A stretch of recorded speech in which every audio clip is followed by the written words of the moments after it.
Hello, everyone. Wishing you all a very happy Navratri.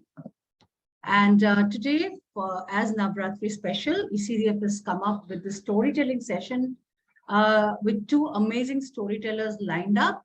And today we are going to start our first session with Lipika. Lipika has joined us here from Bhubaneswar. Lipika Mohanty has worked as an educator and, and a communication skills trainer for 20 long years. As a teacher and as a resource for content, she incorporated storytelling as a pedagogical tool. As a school supervisor, she trained the teachers in storytelling, in making storytelling props and sets. She tells stories in schools, both government and private, with NGOs, in storytelling festivals in India as well as overseas. She has a formal training in storytelling from Michigan University, USA. We are so glad to have you here with us today, Lipika, and thank you for finding the time. And over to you for this wonderful storytelling session. Thank you so much, Vashavi, for inviting me to tell stories here today. My heartfelt gratitude. And to all our viewers, Shubh Navratri. So without wasting time, let me dive into the stories. Once upon a time, there was total darkness everywhere. There was no life. It was a vacuum. The universe did not exist. All of a sudden, a celestial light comes down and it illuminates all around. The entire place is lit up and the light takes a beautiful form, the shape of a woman.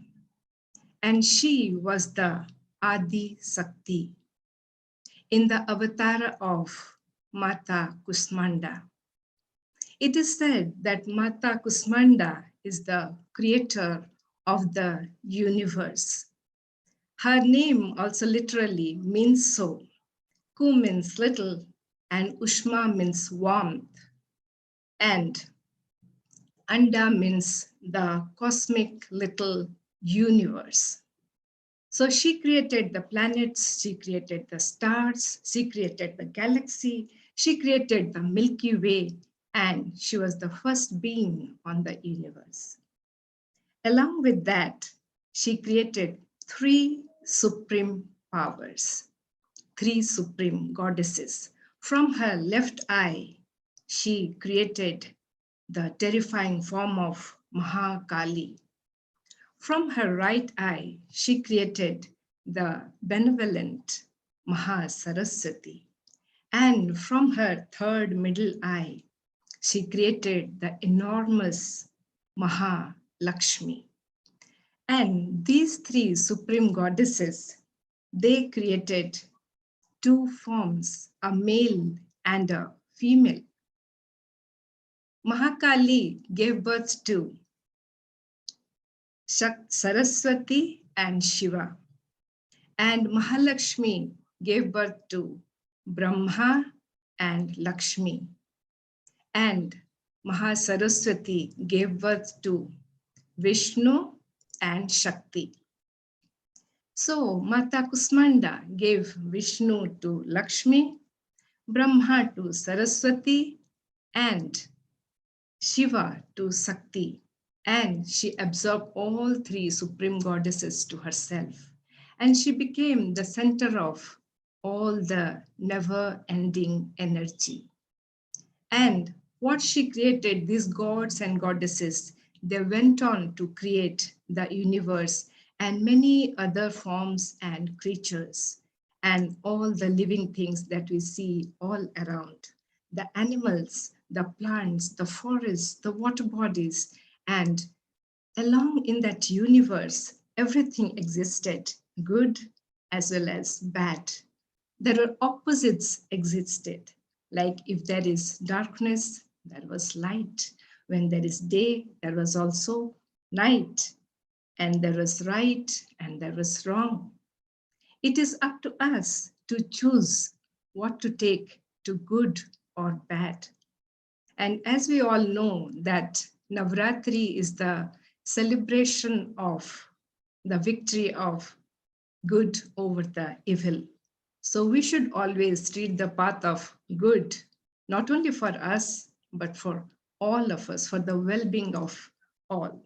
So that is the stories of Navratri implies that. So on the fourth day of Navratri, Mata Kusmanda is worshipped. Ma Durga Shakti in the avatar of Mata Kusmanda is worshipped.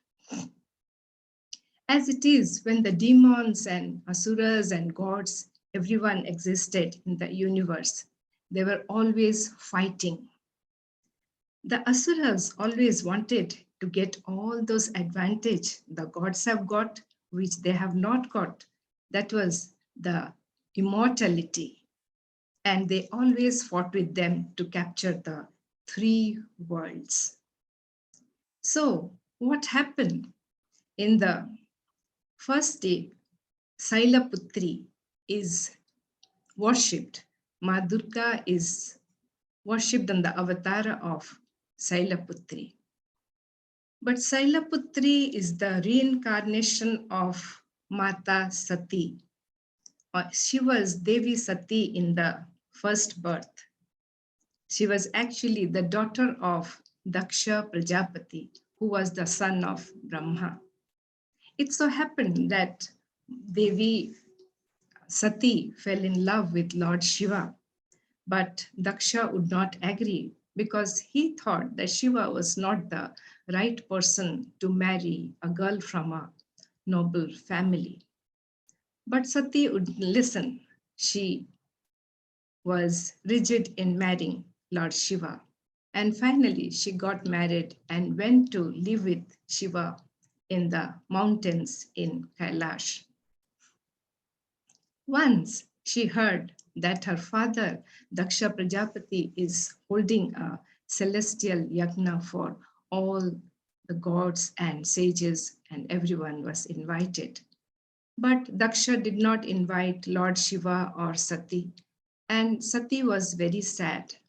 But still then, she longed to go to her father's place. In spite of Lord Shiva telling her not to go, she wanted to go there. And finally, she went to Daksha Prajapati's house, where she found that she was not welcomed or greeted properly by her father or her sisters. Only her mother welcomed her with open arms. And even Daksha Prajapati insulted her husband in front of her, in front of all the other gods and goddesses. He told bad about Lord Shiva, and Sati was very grieved. She felt very bad, and finally she couldn't take any more. So she jumped into the celestial fire and self-immolated herself. The news of this reached Lord Shiva. He was very angry. He took the huge form of Virabhadra and came riding his bull. And instantly he beheaded Daksha. And he carried the half-burned body of Sati along with him and went back to his abode. On his way, as he went, the various parts of Sati's body fell all along the way. And those places became the Sakti Pithas. In India, we have 52 Sakti Pithas. And so, after her death, Lord Shiva was devastated. He lost all interest in this worldly affair, and he went to the mountains and went into a deep meditation. And now Sati was born on her next incarnation as Sailaputri. She was born to the king of the mountains, Himavana and Mena. And she was named Sailaputri or Parvati. Saila and Parvat are all, this means mountains. So she's the daughter of the mountain, Sailaputri. On the first day, she is worshipped in that avatar. And now, since the demons were fighting, the gods panicked, they were terrorized, and so they approached Lord Vishnu for a solution. They said, we want this, Asuras are just creating havoc and we are not able to live peacefully. So Vishnu said, Tarakasura, who was disturbing them, could only be killed by Lord Shiva or his offsprings. But now that Shiva is in deep meditation and his wife is no more, so how can he have offsprings? So all the gods were very shocked how to get rid of Tarakasura. So then Vishnu said, but yes, there is a solution. Sailaputri or Parvati is destined to marry Lord Shiva, who was her husband in the previous birth when she was Devi Sati. But she can only marry him after she goes through a long years of penance. And so all the gods were very happy, at least they have some solution. They can be saved from Tarakasura, the demon. So they requested Narada. And on their insistence, Narada went to Sailaputri, Parvati, to inform about this. And Parvati was very happy that she has a chance to marry her husband from the previous birth. And so she was ready to embark on the penance.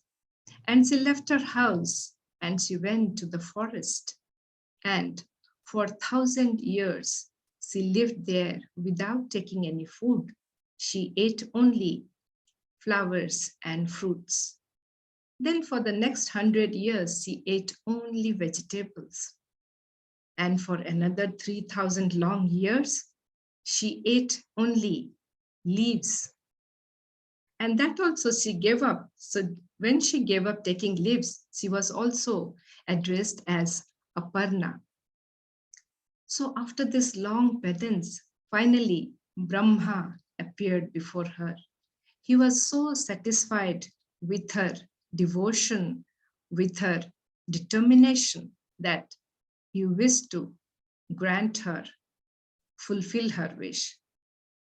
So now Parvati was, Brahma just blessed her that she will definitely get Lord Shiva as her husband.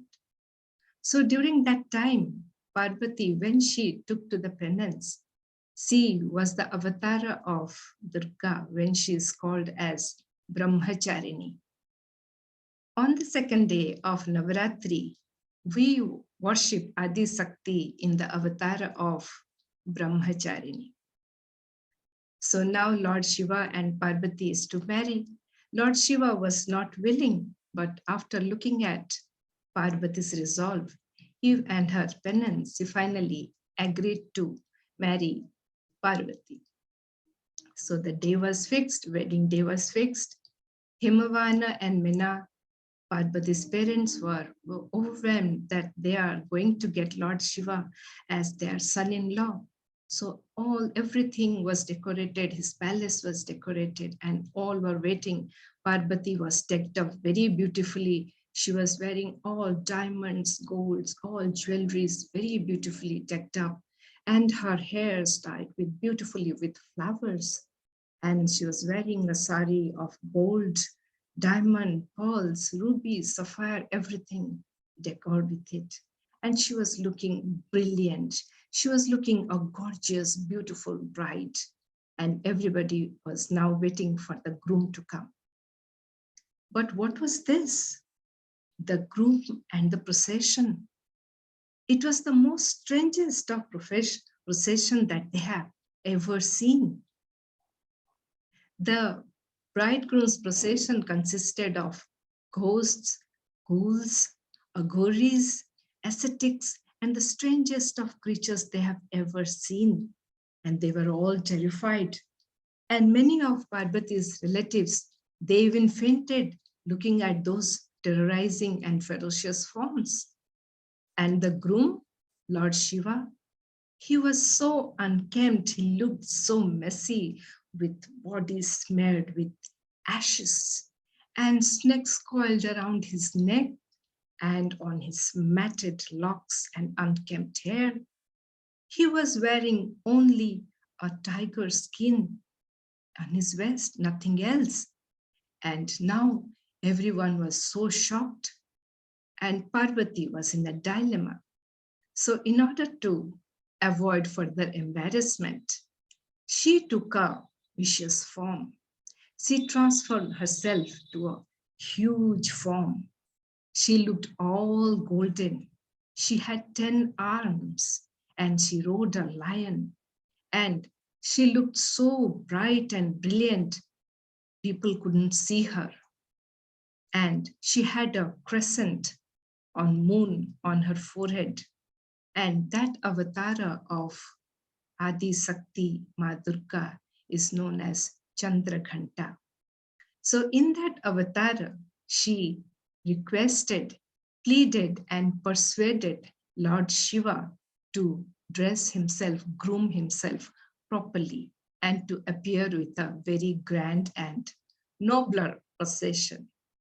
Shiva obliged and agreed, and he came back looking like a handsome prince with beautiful, gorgeous dress, a diamond crown, and all that jewels he bedecked, and he came to the wedding. And finally, the wedding was solemnized between Parvati and Lord Shiva. Lord Shiva and Parvati's wedding is celebrated every year as Mahasivaratri. So on third day of Navratri, Ma Durga is worshipped in the avatar of Chandraghanta. Now, when they are married, the problem of the demon Tarakasura was still at large, and all the gods and goddesses were waiting. Either Shiva or his offspring will come out and fight and kill the Asura. So now Shiva and Parvati, their energy, their Shakti combined to produce a fiery seed. And Agni, God Agni, was entrusted with the task to carry the fiery seed all the way to the forest of Sarvana. But the seed was so fiery and so hot it was. Even Agni could not hold it. So he had to let go of it in the river Ganga. But since Parvati was the mother, she finally took the form of water and she went along the river, taking the seed with it and finally putting it in the Sarvana forest, where it will grow into an offspring. And there the seed was taken care of by 6 sisters known as Kritikas. Those Kritikas took a lot of care of that, and the offspring came. And he was named as Kartikeya because of the sisters named Kritikas. Kartikeya was a very gifted child, and he was very intelligent and very good looking. And not only that, he had another name known as Skanda because he has come out of a seed. So Kartikeya, when he was growing up, in his growing up years, he had to gather knowledge. So he was sent to Lord Brahma. And Kartikeya asked him to tell the meaning of the word Om. Brahma explained him in 12,000 verses. But Kartikeya was not happy. Like the children, you all children will say, no, this is not done, ma'am. You just tell us in another way. We don't understand. So Kartikeya was also like that, very inquisitive. So he said, no, I don't understand it. So he went to his father, Lord Shiva, and requested him to explain the meaning of the word Om. Shiva explained him in 12 lakh verses. But still then he was not happy. He said, no, this is not done. So he, on his own, tried to find out the significance and meaning of the word Om.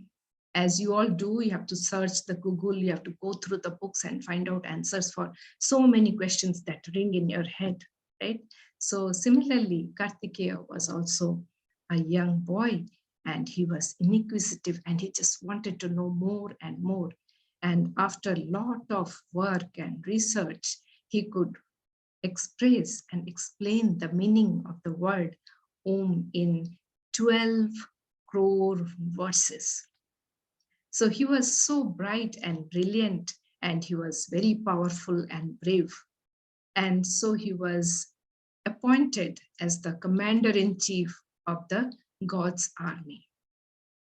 And all the gods and goddesses equipped him with many weapons to fight Tarakasura. And finally, he defeated and killed Tarakasura. And since he had done so much, he was praised.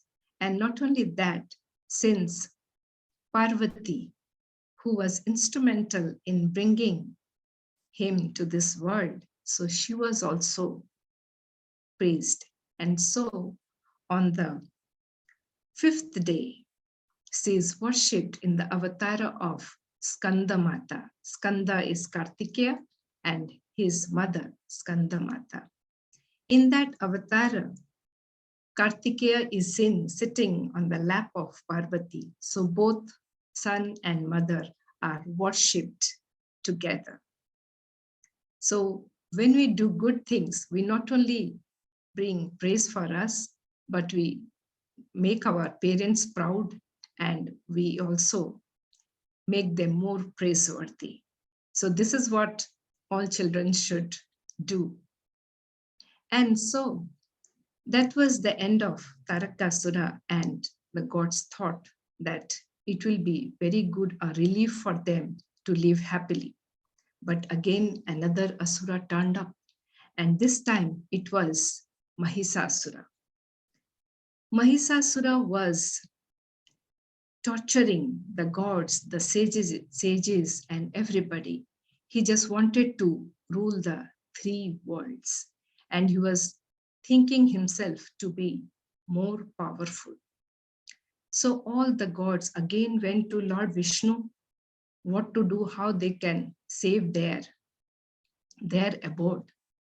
So Vishnu summoned Brahma as well as Shiva. And all these 3 Trinity, they together created an energy. And she was born in the house of the sage, Katyayan. Katyayan was a very good sage, but he was childless.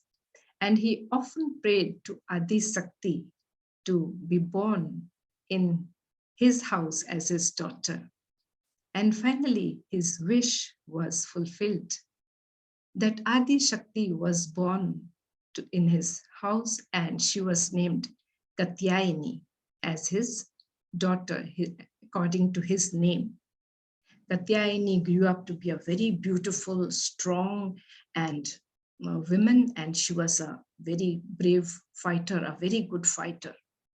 And one day, as she was going, she was spotted by Chunda and Munda, 2 demons who were the messengers of Mahisasura. They went and told Mahisasura that we saw a beautiful woman, and she would be a very good wife to you. You both will make a good match. And listening to that, Mahisasura was very happy. So he sent another of his messenger, and his name was Dundubi, with the wedding proposal.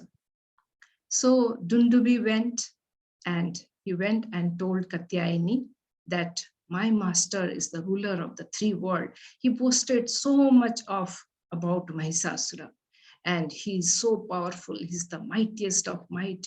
And if you'll be his wife, you both will make a very good married couple. So Katyayani was very intelligent.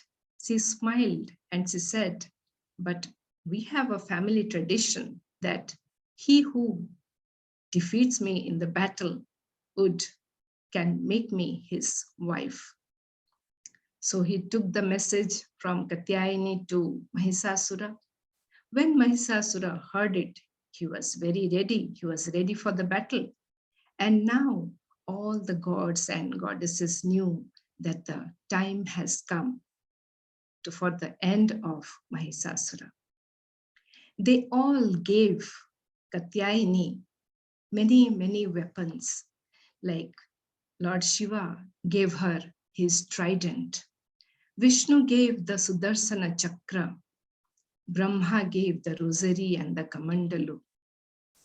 Surya gave the dart, and Varuna gave the conch. Vayu gave the bow, and Agni gave the quiver, and Kubera gave his mace, and Kala gave the sword and the shield, and Vishwakarma gave the battle axe, and many weapons he got from different gods and goddesses.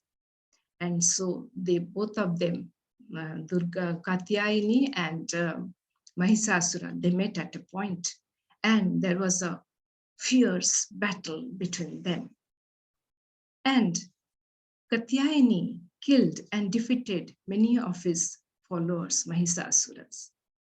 And Mahisasura he has that history that he was born to an asura named Rambha and to a princess who was cursed to be a water buffalo, that is Mahisi.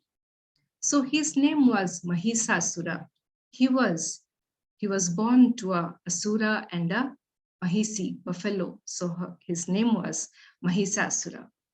And because of his lineage, anytime he can transfer himself to a Mahisasura, or else he can change himself to a asura. And he was taking advantage of this. He was playing tricks with Katyayani. And Katyayani was finding it very difficult to kill him. And the battle went on. It was a very fierce battle. The three worlds shook. There was thunderous noise, and everywhere the gods and goddesses, sages, everyone was watching anxiously what is going to happen. The battle went on for days. For so many days they fought. And finally, Katyayani jumped over to the Mahisasura when he had transformed himself to the shape of a buffalo. Mahisasura tried to shook her off, but he couldn't. She had put her leg very firmly on his neck. She pressed it very hard, and then she took the trident, and with all her might, she just pierced into his body and slit his throat with a sword. And that was the end of Mahisasura. And all gods and goddesses just blessed Katyayani because she had saved the three worlds. So that was the end of Mahisasura. And so Devi Durga is worshipped in the avatara of Katyayani on the 6th day of Navratri. After one asura, a demon is going, the next one is coming up. So the tussle, the war, the battle between gods and demons continued forever. Then there were two demons named Sumbha and Nisumbha. They fought with Indra because Indra had killed their brother. See, they fought with all the gods and goddesses and defeated Indra. Indra is the king of gods. So Indra fled with all gods and they went to Himalayas to Parvati. Parvati is Shakti, the Adi Shakti, and they requested her to save them. So Parvati created Chandi, and one goddess, and Chandi went and defeated many of the demons. But to fight with Chunda and Munda, the messengers of Mahisasura, were also friends with Sumbha and Nisumba, and they were all together fighting with the gods, Sumbha, Nisumba, Chunda, Munda, and Raktavisa. So, for fighting all the demons, he destroyed everyone. But to fight with Chunda, Munda, and Raktavisa, she created another goddesses, and she was Kalaratri. So, Mata Kalaratri was ferocious looking. She was dark with untied hairs, all hairs spewed over all of the places. She had a necklace garland of human skulls, and she held a scimitar and a thunderbolt, and she came to fight. Then she slayed Chunda and Munda, and then she went on to fight with Raktavisa. But the demon Raktavisa had a boon that each drop of blood that fell from his body and touched the ground, another Raktavisa will stand up from there.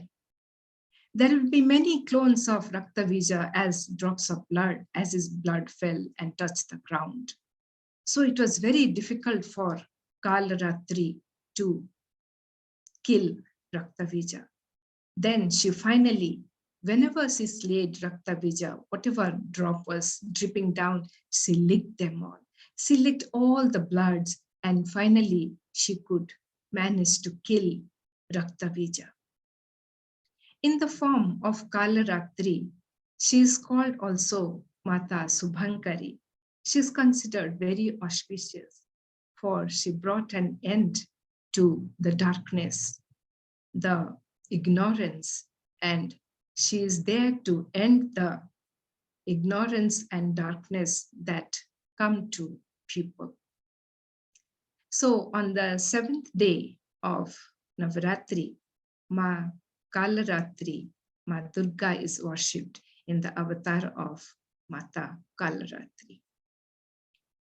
Then there were more demons to come. It was not the end.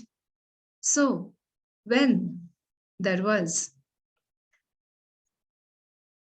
Mahagauri, so since all the demons have gone, then after fighting for such a long time, she had turned all black, and she looked so dark that Lord Shiva, her husband, teased her that you are Kali. And so she wanted to get back to her own form, her radiant and glowing form. So she worshipped Brahma. Brahma, she went again into penance, and Brahma appeared before her. And he said that you take a dip in the Mansarovar river and you'll get back your complexion. And finally, she got back her complexion. So she is worshipped on the 8th day as Mahagauri. And on the 9th day, Ma Durga is worshipped in the avatar of Siddhidatri, the one who bestows us with perfection. And so these are the stories of Navratri, which tells us that it is the feminine divine power which is to be celebrated. Adi Shakti means power, empowerment, and energy. So I wish you all a very happy Navratri, and let us all pray and worship to the Adi divine Shakti, which helps us in maintaining balance. Ja Devi Sarvabhuteshu Vishnumayadi Sabdita Namastasya Namastasya Namastasya Nama Nama. Thank you so much for listening to my story.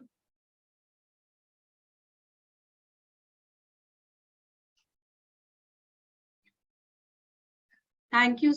Thank you so much, Lipika, for this wonderful session. It's really amazing to hear these beautiful stories. Now we have with us Shraddha. Shraddha has joined us today for the second session of Navratri special storytelling session. Dr. Shraddha is a certified storyteller from Story Weavers, Singapore, and Story Circle Edu Sarathi, India. As a trained voiceover artist and has performed in short films and theaters. Awarded as a story maker in education by the Consortium of Edu Sarathi, the Confederation of Indian Industry and Young Indians. Her haiku poems have been published in Earth, Fire, Water, Wind, a curated anthology of poetry. Now over to you, Shraddha, for another exciting session of storytelling.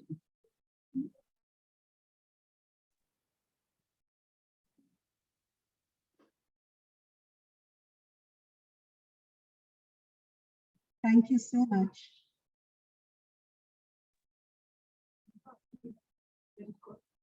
You may start, Shraddha. Okay. Thank you so very much. I would love to welcome everyone. I'd like to thank storyteller Lipika for that wonderful session of all the forms of Durga Ma. And I loved all the visual telling. It was really a beautiful story. Thank you, Lipika. So we're here today to hear stories about Navratri, right? And we just heard about the 9 forms of Durga. So I'd like to take you through a visual representation of the 9 forms of Durga in the beginning. So why do we celebrate Navratri? Navratri, as we know, is a Hindu festival that is celebrated for 9 days. But why 9 days? Why 9 avatars? It's because of that last battle of Durga Ma with Mahishasura that lasted for 9 days. And it is believed in Hindu mythology that every single form or avatar of Durga represents her form in each of those 9 days. So if you remember listening to storyteller Lipika, the first form of Durga that we celebrate and worship on the first day of Navratri is Mata Shailaputri. Mata Shailaputri is the daughter of the mountains. Shaila means mountains. So daughter of the mountains. And she holds a lotus in her left hand and a trident in her right. And she represents wisdom and patience. Patience like the mountains. That's Ma Shailaputri. On the second day, we worship Mata Brahmacharini. Brahmacharini holds a japmal in her right hand and a kamandal in her left. And she represents good conduct and discipline and loyalty. And we worship her for those attributes of her. On day 3, this is Mata Chandraghanta. Can you see? She has a moon-like mark on her forehead. And she is the symbol of bravery and fearlessness. Mata Chandraghanta. The next day, on the 4th day, we worship Ma Kushmanda. Kushmanda means the creator of the universe. And Kushmanda represents fame, strength, health, and new beginnings. On day 5, which happens to be today, today is the 5th day of Navratri when you're listening to the stories. Today we worship Mata Skandamata. And Skandamata, as you heard, is the mother of Skanda Kumar, Kartikeya, who happens to be the elder brother of Ganesha. Yeah, Skandamata represents motherhood and she represents children. She's the goddess of motherhood and children. And she is also a master of motherly wisdom. On day 6, we worship the warrior goddess, Katyayani, the one who actually overcame Mahishasura. Yeah? Katyayani represents liberation or freedom from the cycle of birth and death, and she also represents love and achievement. On the 7th day, we worship Devi Kalratri. She is the fearsome avatar of Durga. She has dark skin, 3 eyes, she's got messed up hair, and she is, though she looks very scary, she's actually the doer of good.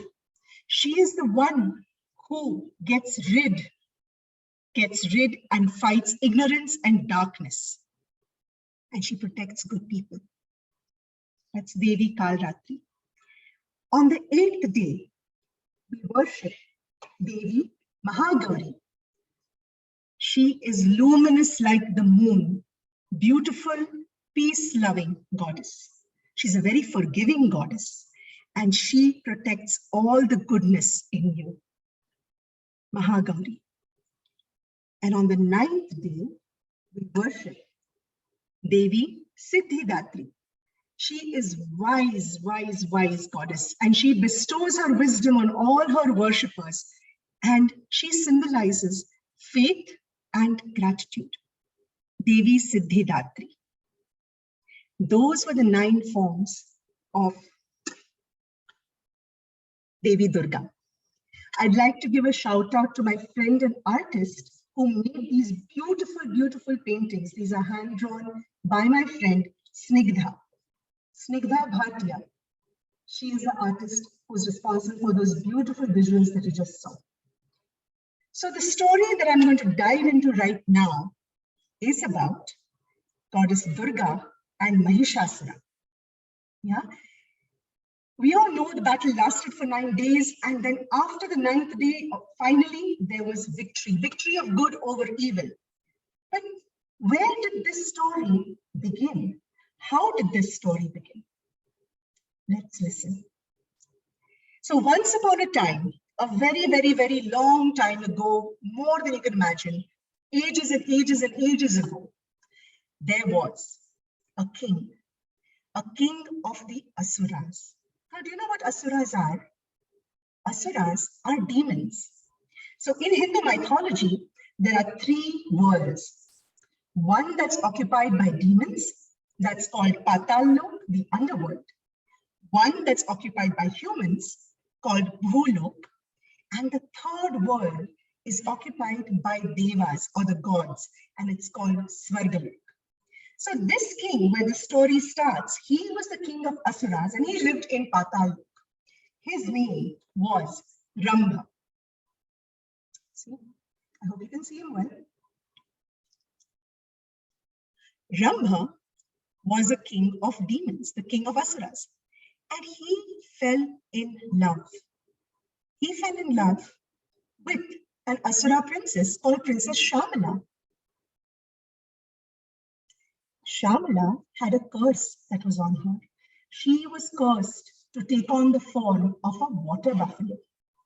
But love being what love is, Rambha didn't care, she didn't care, and they got married. And when Rambha and Shamala got married, they soon got a son, a little baby boy. And this baby boy had some magical powers. First of all, they called him Mahishasur. Mahishasur because his father was an Asur and his mother was a water buffalo, Mahisha. And therefore Mahishasur. Mahishasur actually was a shapeshifter. He could change forms at will. Whenever he wanted, he would be an Asura. Whenever he wanted, he could be a water buffalo. He could also be any other beast that he wanted to be. So he had this amazing, magical shape-shifting power. Now, Mahishasur grew up as a prince of the Asuras. But as he was growing up, there was always a battle between the gods and the demons. There's also a battle between us, right? Between the good and the evil. Sometimes we have some good thoughts, sometimes we have some naughty thoughts, and there's always a tussle, always a battle. And that is the battle that has been going on for years and years and thousands of years. The battle of good and evil. And Asuras were always at war with the Devas. Svargalok and Patal-lok were always at war. And Mahishasur had a dream. He dreamed of being the king of all 3 lokas, all 3 realms, all 3 worlds. He wanted to rule Patal-lok, he wanted to rule Bhulok, and he wanted to rule Svargalok. So he launched battles. He launched battles with Svargalok.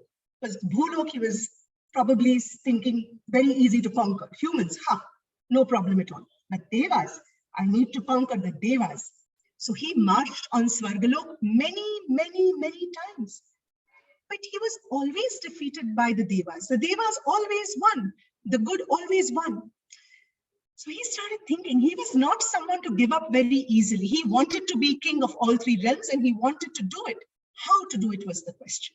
So he started thinking. And when he was thinking, he came up with an idea. He thought, why not meditate and pray and do penance?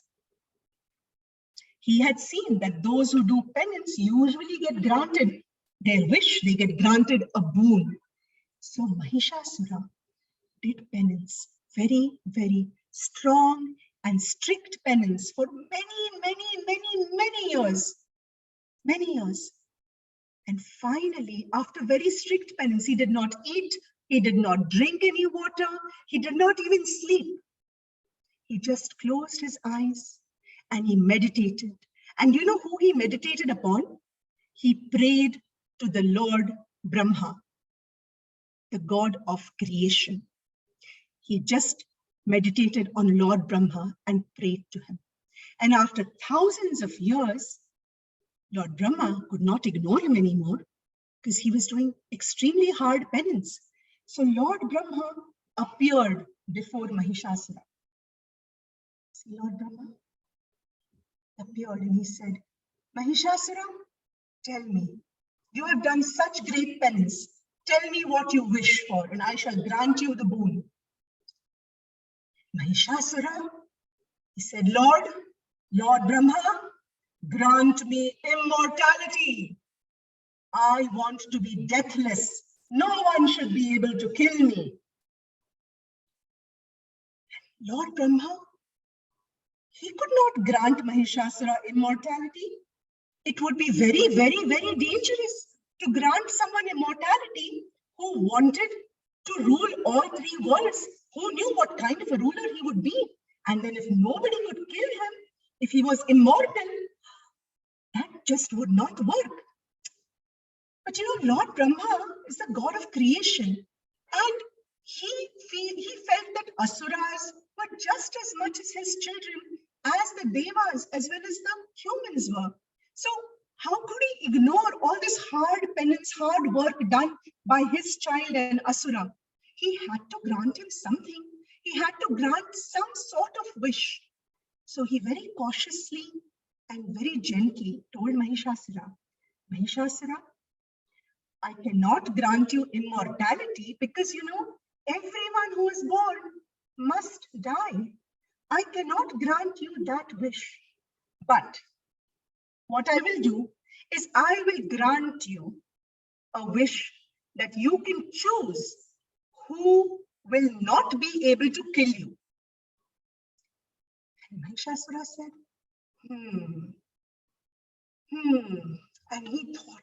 and he thought hard, and then his face brightened.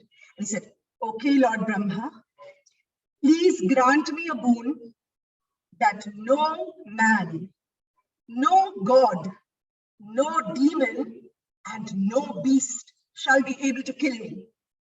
And Brahma said, Tathastu, so be it. Brahma granted him that wish. But do you know that wish, that boon, that no man, no god, no demon, no beast could kill Mahishasura, that boon seems like it covers just about everything. But it has a very big loophole. It was omitting something. Can you guess what that was? Yes. Mahishasura did not even consider that a female could kill him, that a woman could kill him, that a goddess could kill him.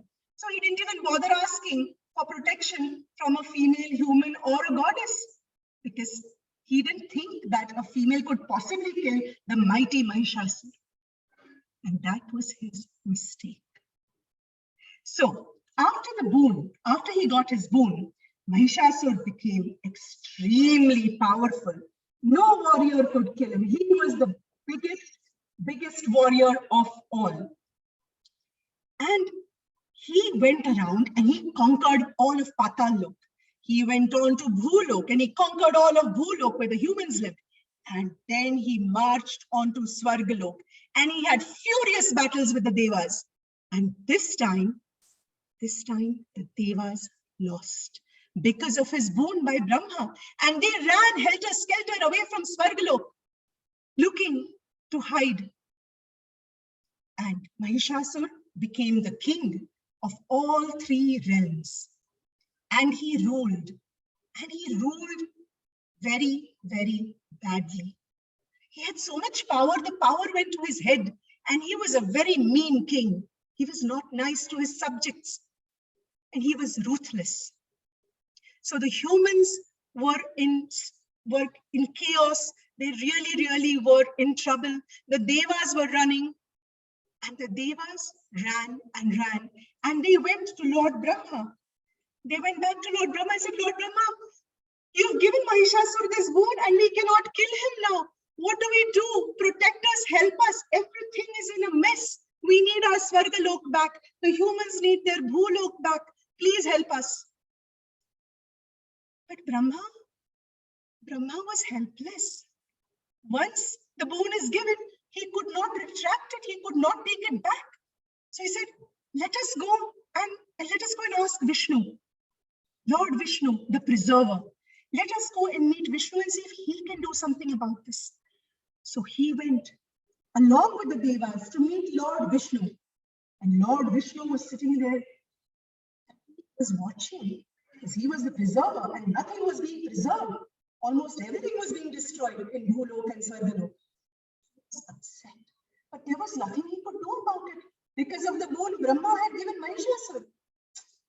So he said, I can't do anything about it. I'm really angry, but I can't do anything about it. Let us go to Shiva. Maybe he can think of something. So Brahma and Vishnu went to meet Shiva along with all the other Devas. And they went to Shiva. And Shiva also was really upset. He was the Lord of destruction. And somebody was destroying everything without his permission. He was really angry. What could he do? He too was helpless because of this grand boon that Brahma had given. So then finally, they realized that they were missing a very, very important element. Out of the Trinity, Brahma, Vishnu, and Shiva, they were missing Adi Shakti, the female power.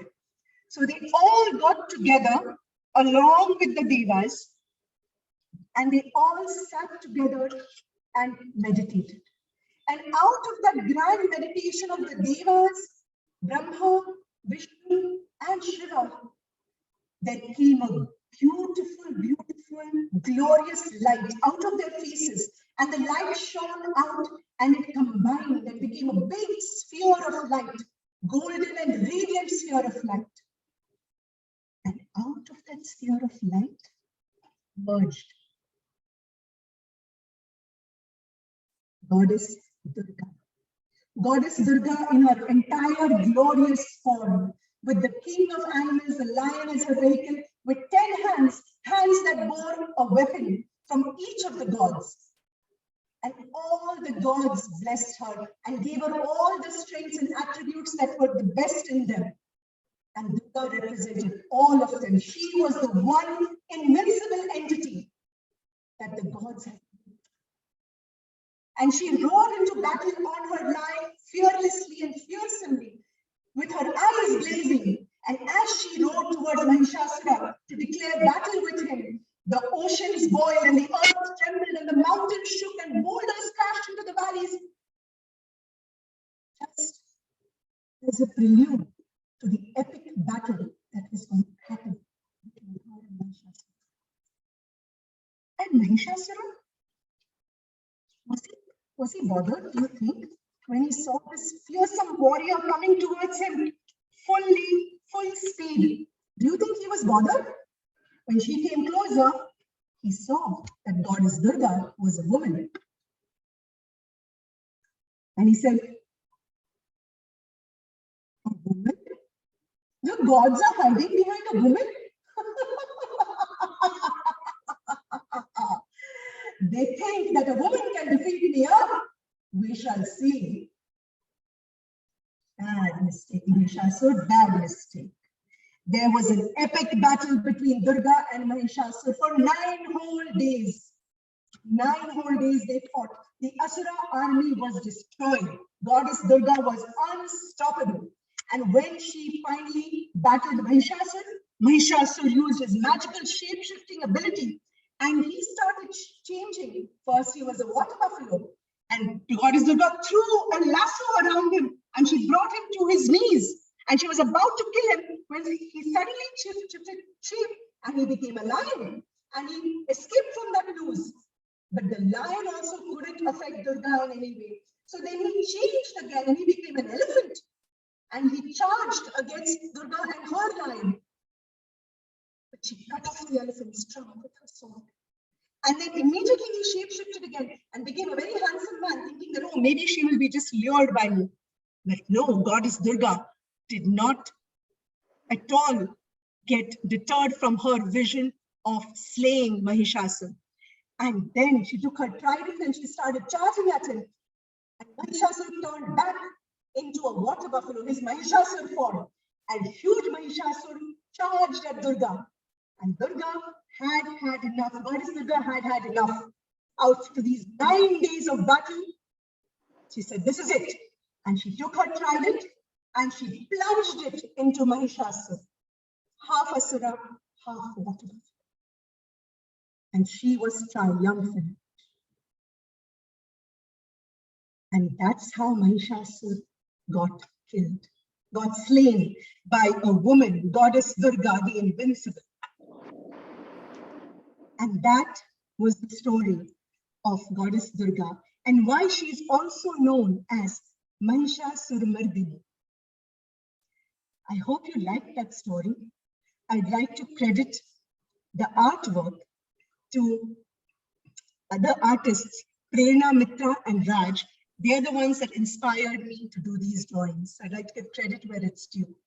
Thank you to all the artists that made this a wonderful storytelling session for all of us.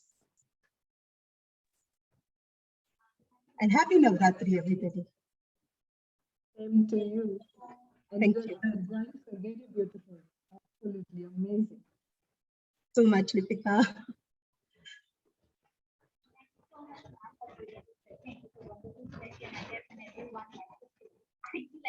I'm sorry, I can't hear you. I'm so sorry, I can't hear you.